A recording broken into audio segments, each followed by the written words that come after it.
அன்னவையர் புதுவையாண்டாள் அரங்கற்குப் பன்னு திருப்பாவை பல்பதியம் இந்நிசையால் பாடிக் கொடுத்தாள் நற்பாமாலை பூமாலை சூடிக் கொடுத்தாளைச் சொல்லு. அடியார்களான ஆஸ்திகர்கள் கூடியிருக்கும் இந்த திரளிலே ஆண்டாள் அனுகிரகித்த திருப்பாவையை மார்கழி மாதம் தொடங்கி அனுபவித்து கொண்டு வருகிறோம். முறையோடு பற்றத் தெரிந்தவளான ஆண்டாள் 10 பாகவத பெண்பிள்ளைகளை எழுப்பிக் கொண்டு மேலே விண்ணோரை ஆசிரயிப்போங்கிறதுக்காக துவாரபாலகர்களை எழுப்புவதற்காக வருகிறாள்.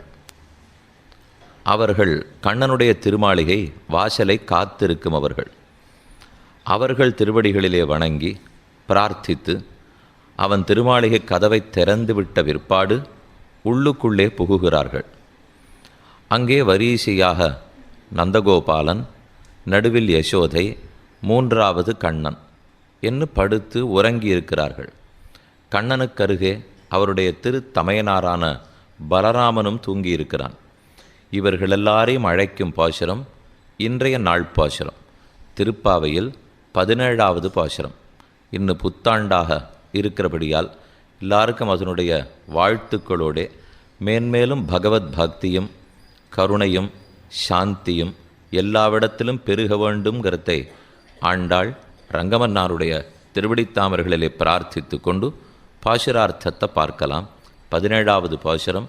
அம்பரமே தண்ணீரே சோரே அறம் செய்யும் எம்பெருமான் நந்தகோபாலா எழுந்திராய், கொம்பனார்க்கெல்லாம் கொழுந்தே குலவிளக்கே எம்பெருமாட்டி அசோதாய் அறிவுராய், அம்பரமூடரு தோங்கி உலகளந்த உம்பர்கோமானே உறங்காதெழுந்திராய், செம்பற்கடலடிச் செல்வா பலதேவா உம்பியும் நீயும் உறங்கேல் ஓர் எம்பாவாய்.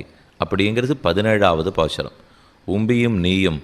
உம்பியும் நீயும்ங்கிறது பலராமனை பார்த்து சொல்லும் வார்த்தை.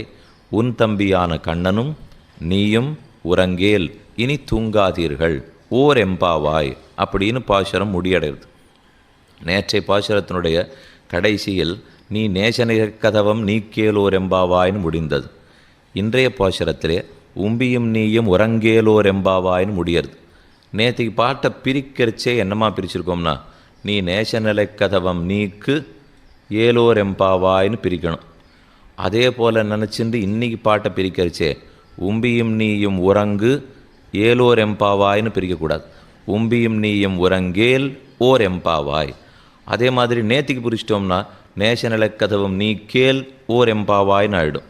அதனால் ரெண்டுலேயும் ஜாக்கிரதையாக நேசநிலை கதவம் நீக்கு ஏலோர் எம்பாவாய், உம்பியும் நீயும் உறங்கேல்